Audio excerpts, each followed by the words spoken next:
है।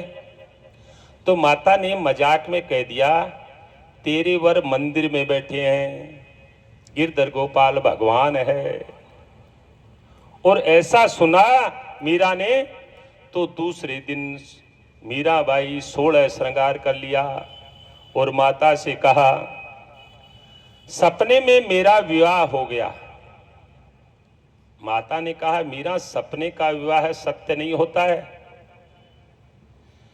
मीरा ने कहा, मेरा विवाह सपना है तो संसार से जुड़ा सत्य का संबंध भी सपना है और भगवान से जुड़ा हुआ सपने का संबंध भी सत्य है।